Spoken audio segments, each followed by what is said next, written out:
जिनका नियम टूट जाता है, धीरे धीरे उनका संयम भी छूट जाता है।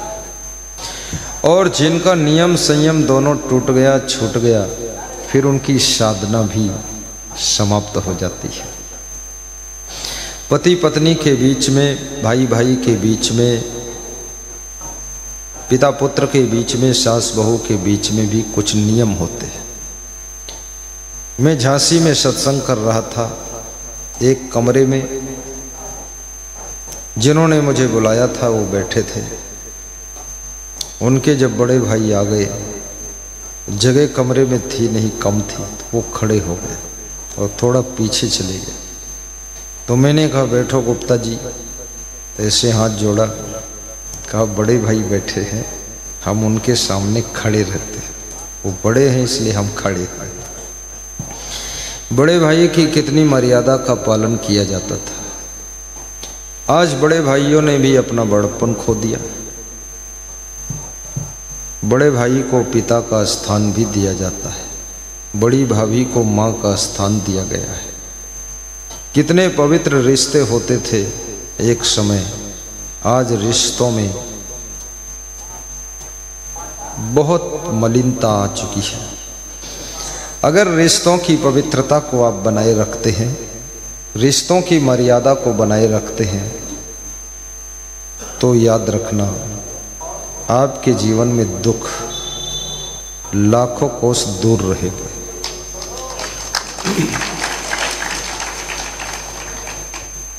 भगवान श्री राम की सेवा कैसे लक्ष्मण ने किया है और राम ने लक्ष्मण को भी कैसे रखा है, और लक्ष्मण के कैसे सुंदर नियम थे। जब लक्ष्मण वनवास जाने के लिए अपनी माँ से आज्ञा मांगने गए, तो माँ ने कहा था वन में लक्ष्मण ऐसे रहना, राम को किसी प्रकार से दुख न देना। क्योंकि कभी कभी मनुष्य साथ में तो रहता है लेकिन उत्पात करता रहता है, खुराफात करता रहता, फालतू बात करता रहता, रोज नया नया कोई ना कोई बखेड़ा असमंजस तैयार करता रहता है।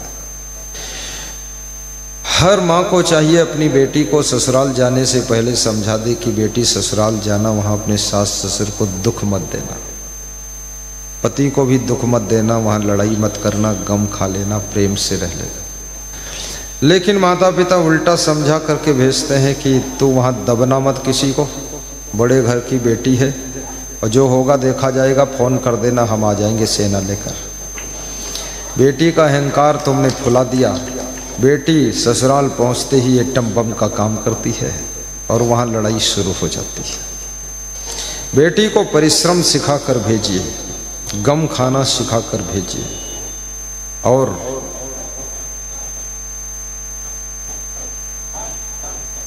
लक्ष्मण जी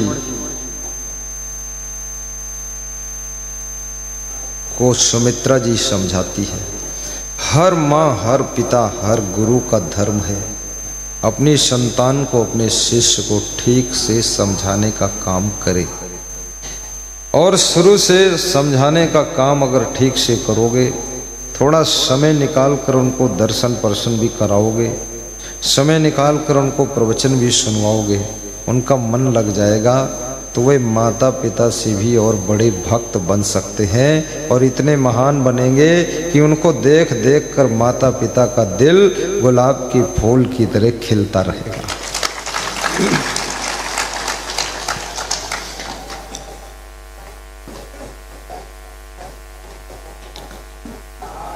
तस्मात् पुत्रस्य शिष्यस्य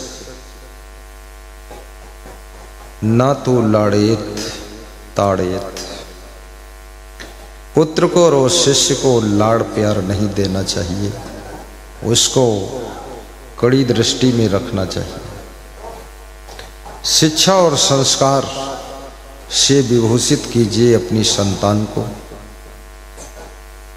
वैराग्य और ब्रह्मचर्य से विभूषित कीजिए अपने संत शिष्यों को। नियम संयम से स्वयं को बांध कर रखिए, फिर देखिए जीवन कितना सुगंधित होता है। एकेन अपि सुवृक्षेण पुष्पतेन सुगंधिनः।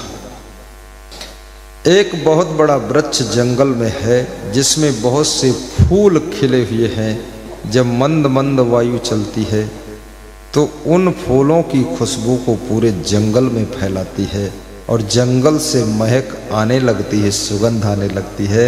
ऐसे ही एक कुल में कुलेन सुपुत्रेण कुलम यथा, अगर किसी कुल में किसी परिवार में एक भी संस्कारी सुसभ्य आत्मा प्रकट हो जाती है, जन्म ले लेती है, तो उस कुल परिवार की सुगंध संसार रूपी जंगल में फैलने लगी। बस करो, एक पत्नी व्रत, आज मेरे पास में एक स्त्री आई, उसने कहा गुरुजी ऐसा आशीर्वाद देना, अब तक तो व्रत निभ गया है, अब 50 साल उम्र हो रही है, आगे भी मेरा व्रत। मैंने कहा कौन व्रत?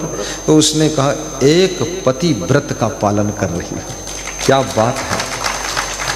इस कलयुग में उसने हिम्मत करके मेरे से ये बात कहा, एक पति व्रत का पालन। और सभी व्रतों से बड़ा व्रत संयम नियम का व्रत है, एक पति व्रत, एक पत्नी व्रत, ये सबसे बड़ा व्रत है।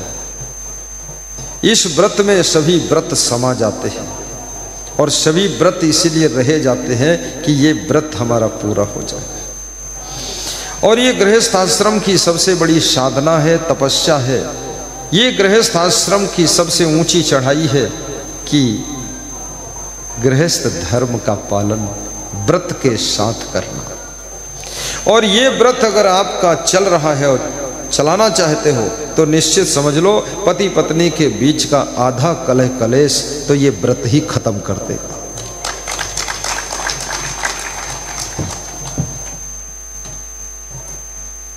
एक पति व्रत और एक पत्नी व्रत का पालन। ये मत कहो ये कलयुग है, ये है वो है। कलयुग है तो कोई दाल चावल सब्जी रोटी क्या नहीं खाता है, गोबर खाता है। कलयुग है तो लोग पहनते तो कपड़ा ही है, नंगे थोड़े सब घूमते हैं। कलयुग है पैरों में जूता ही तो पहनोगे। कलयुग है ठंडी लगेगी रजाई ही तो ओढ़ोगे। कलयुग है तो कलयुग है तो क्या करेगा कलयुग हमारा? कलयुग को जो सतयुग में बदलने की ताकत रखता है उसी का नाम इंसान होता है और वही इंसान महान होता है और वो कभी नहीं परेशान होता है। कलयुग को सतयुग में बदल दो। बाबा जय गुरुदेव कह रहे थे कि कलयुग जा रहा है, सतयुग आ रहा है। कलयुग जाएगा और सतयुग आएगा, लेकिन मैं तो ये कहता हूं कलयुग कोई शरीरधारी नहीं है जो आएगा और सतयुग कोई रूप रंग शरीर धारण करके आएगा, ऐसा नहीं आएगा जाएगा। सतयुग भी तुमको लाना है और कलयुग को तुमको भगाना है। जिसके घर में कलह कलेश नहीं है और सात्विक विचारधारा के नर नारी रहते हैं उसके घर में समझो सतयुग आ चुका है, आने वाला नहीं है, आ चुका है। सात्विक विचारधारा, पवित्रता है, परस्पर प्रेम है। प्रेम सुख का सागर है, प्रेम से सुख का जन्म